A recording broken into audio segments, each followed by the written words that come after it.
सर्वमङ्गलमाङ्गल्ये शिवे सर्वार्थसाधके शरण्ये त्र्यम्बके गौरी नारायणी नमोऽस्तुते।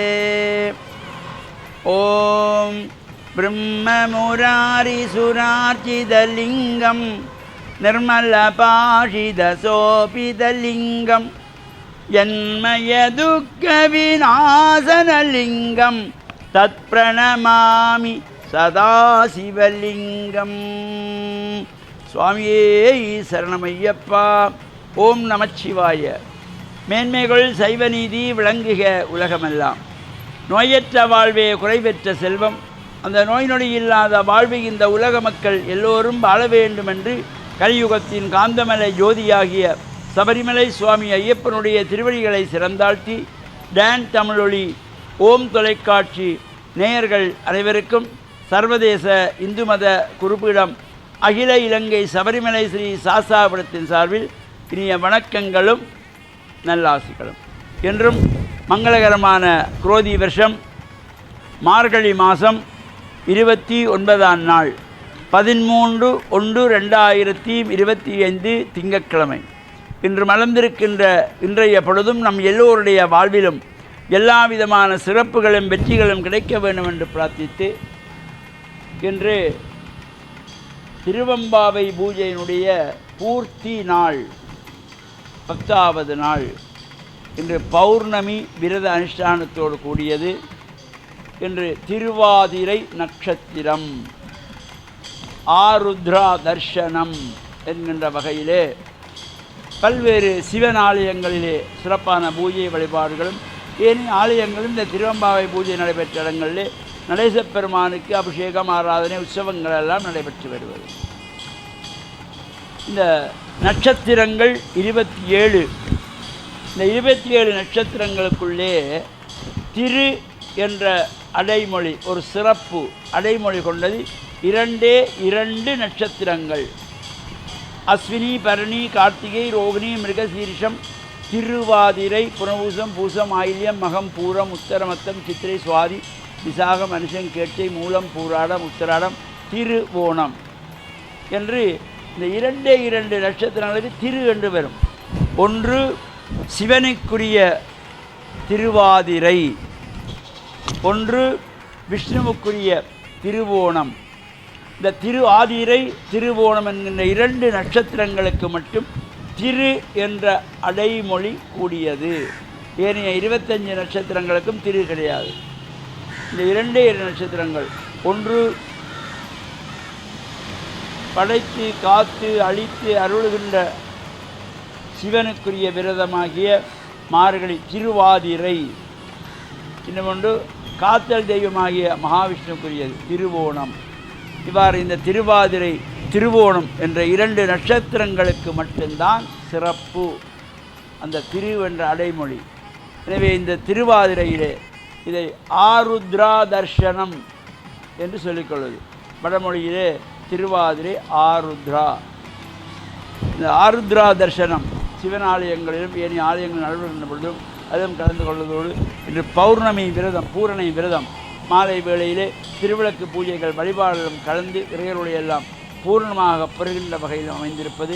சபரிமலையிலே சுவாமி ஐயப்பனுடைய இந்த விசேஷ பூஜை வழிபாட்டுக்காக இருமுடி சுமந்து காடுமலை கடந்து மலை செல்லுகின்ற ஐயப்ப பக்தர்கள் எல்லாம் லட்சோப லட்ச மக்கள்கள் கூட்டம் கூட்டமாக ஐயனை காண்பதற்காக இந்த 48 மைல்கள் நடந்து நடந்து நடந்து காடு மலைகள் நீர் தடாகங்கள் நதிகள் இவற்றையெல்லாம் தாண்டி இந்த மலை யாத்திரைக்கு சென்று கொண்டிருக்கின்ற இந்த வழியிலே உலகெங்கும் வாழுகின்ற அனைத்து அன்பர்களுக்கும் டான் குழுமத்தினருக்கும் டான் தமிழொலி ஓம் தொலைக்காட்சி பார்த்து கொண்டிருக்கின்ற அனைத்து நேயர்களுக்கும் எல்லாம் வல்ல கலியுகத்தின் காந்தமலை ஜோதியாகிய சபரிமலை சுவாமி ஐயப்பனுடைய பரிபூர்ணமான திருவருள் நிறைந்து வாழ்வில் எல்லா விதமான சிறப்புகளும் பெற்று பேரானந்த பெருவாழ்வு வாழ வேண்டும் என்று பிரார்த்தித்து சர்வதேச இந்து மத குருபடத்தின் சார்பில் நல்ல ஆசிகளை கூறிக்கொள்வதில் மன மகிழ்வு கொள்கிறோம்.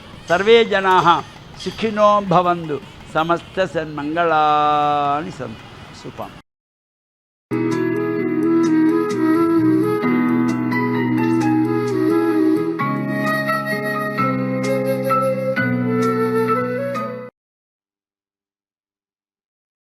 இறை இயேசுவில் என் அன்பு நெஞ்சங்களே, கிறிஸ்தவ நற்சிந்தனை வேளையில் உங்களை சந்திப்பதிலே எனக்கு மிக்க மகிழ்ச்சி.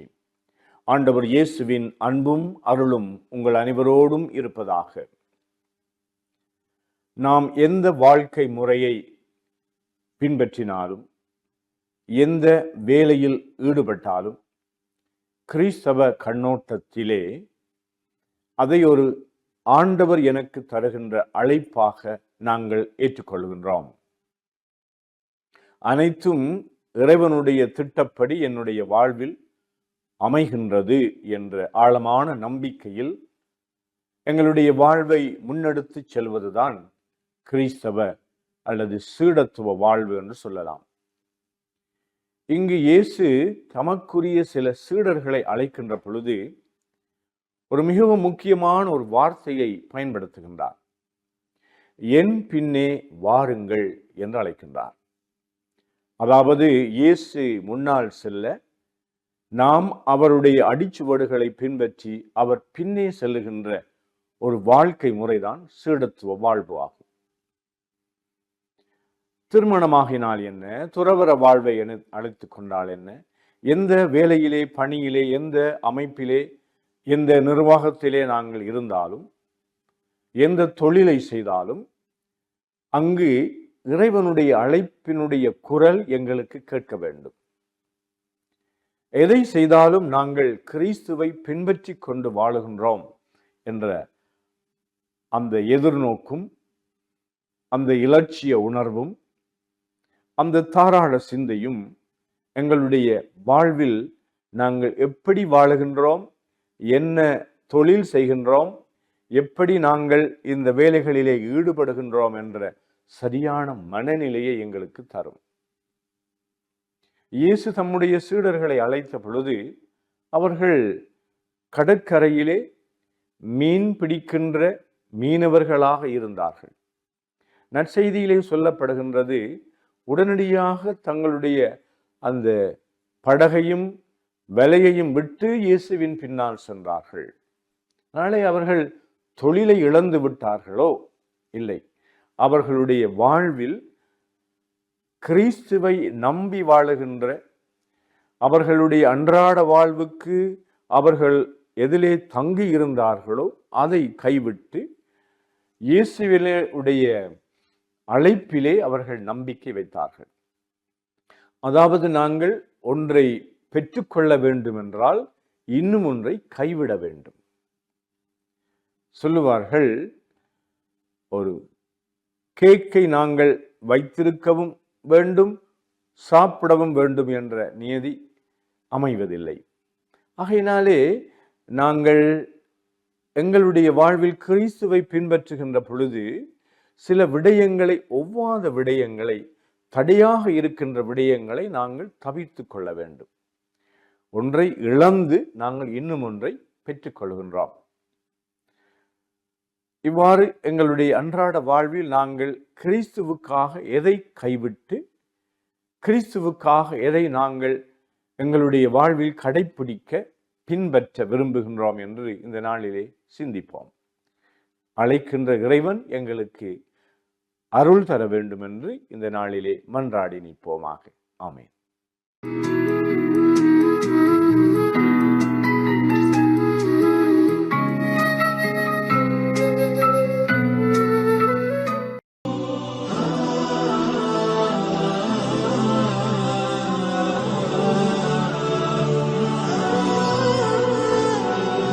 அல்ஹம்துலில்லாஹி ரப்பில் ஆலமீன் வஸ்ஸலாத்து வஸ்ஸலாமு அலா முஹம்மதின் ஸல்லல்லாஹு அலைஹி வஸல்லம் வ அலா ஆலிஹி வ ஸஹ்பிஹி அஜ்மஈன். அம்மா பாத். அன்புள்ள நேயர்களே, சகோதரர்களே, இன்றைய காலை பொழுதிலே உங்களை சந்திப்பதிலே நான் மகிழ்ச்சி அடைகின்றேன். இன்றைய நாளையிலே நான் உங்களுக்கு சொல்ல விரும்புகின்ற நல்ல செய்தி என்னவென்று சொன்னால், பெற்றோர்கள் தமது பிள்ளைகளை நேரான வழியிலே வளர்த்தெடுக்கின்ற முயற்சியிலே அவர்கள் ஈடுபட வேண்டும். பிள்ளைகளுக்கு நல்ல பண்பாடுகளை அவர்கள் சொல்லிக் கொடுக்க வேண்டும். பிள்ளைகளை நல்லவர்களோடு பழகுகின்ற ஒரு பழக்கத்தை நமது பெற்றோர்கள் ஏற்படுத்திவிட வேண்டும். ஏனென்றால் சிறு பருவத்திலே பிள்ளைகளுக்கு நாம் ஊட்டுகின்ற அந்த பண்பாடுகள் தான் அவர்கள் வயது வாலிபர்களாகினாலோ அந்த வயதை தாண்டியதற்கு பின்னாலோ அவர்களை நல்ல பிள்ளைகளாக நல்ல சமுதாய மக்களாக அவர்களை நாம் மாற்றி அமைக்க நம்மால் முடியும். அதனால் நமது பிள்ளைகளுக்கு எப்பொழுதும் நாம் நல்ல பண்புகளை நாம் உருவாக்க வேண்டும், நல்ல பழக்க வழக்கங்களை நாம் எப்பொழுதும் உருவாக்க வேண்டும். எப்பொழுதும் பிள்ளைகளுக்கு பெற்றோர்கள் முன்மாதிரியானவர்களாக இருக்க வேண்டும்.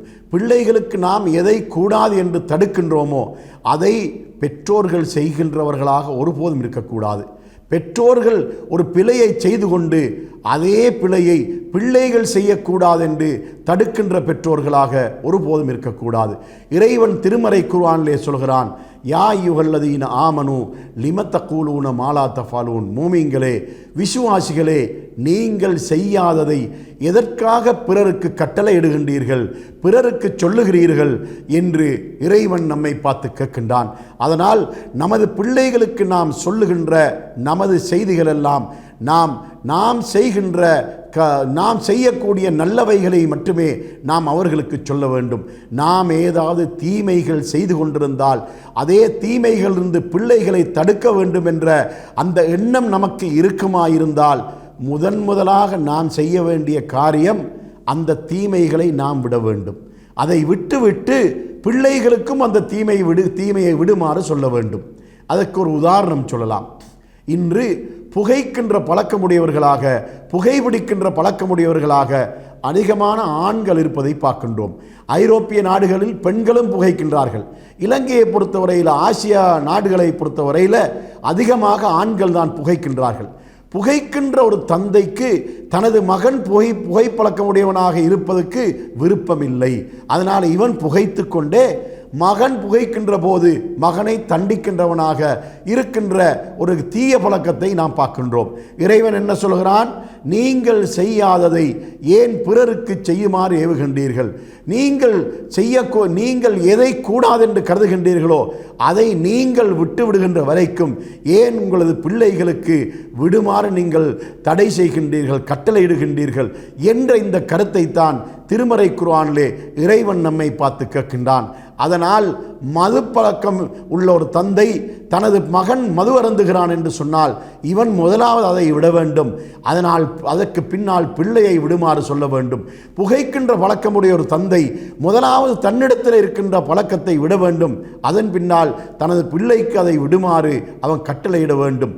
அவ்வாறு கட்டளையிட்டால் அந்த பிள்ளை அதற்கு செவிதாழ்த்த ஒரு சந்தர்ப்பம் இருக்கின்றது. ஏனென்றால் அந்த பிள்ளை சிந்திக்கும், ஆம், தந்தை தனது கெட்ட பழக்கத்தை விட்டுவிட்டார், புகைக்கின்ற பழக்கத்தை விட்டுவிட்டார், அதனால் நானும் விட்டுவிட வேண்டும் என்று அந்த பிள்ளை ஒரு முடிவுக்கு வர வாய்ப்பு இருக்கின்றது. அதனால் தீய பழக்கங்களை நம்மிடத்தில் வைத்துக்கொண்டு அதே தீய பழக்கங்களை செய்கின்ற நமது பிள்ளைகளுக்கு அதை செய்யக்கூடாது என்று தடுக்கின்ற இந்த ஒரு அறிவீனமான நடைமுறை எந்த பெற்றோர்களிடத்திலும் இருக்கக்கூடாது என்பதை நான் இந்த இடத்திலே உங்களுக்கு இந்த காலை பொழுதிலே சொல்லிக்கொள்ள விரும்புகின்றேன். அதனால் பிள்ளைகளை பராமரிக்கின்ற, பிள்ளைகளை நேர்வழியிலே வழிநடத்துகின்ற பெற்றோர்கள் ஒவ்வொருவரும் மிக மிக கவனமாக வழிநடத்த வேண்டும். தம்மை முன்மாதிரியாக கொண்டே தமது பிள்ளைகள் நேர்வழி நடக்க வேண்டும் என்பதை கவனத்தில் கொண்டு தாம் நல்ல பழக்கமுடையவர்களாக, நல்ல பண்பாடுகளுடையவர்களாக அவர்கள் நடந்து கொண்டு அதே பழக்கங்களை, அதே பண்பாடுகளை பிள்ளைகளுக்கு ஊட்டுகின்ற பெற்றோர்களாக நமது பெற்றோர்கள் மாற்றமடைய வேண்டும் என்பதை இந்த காலை பொழுதிலே கூறிக்கொள்கிறேன். வாஹிரு தஅவானா அனில் ஹம்துலில்லாஹி ரப்பில் ஆலமீன்.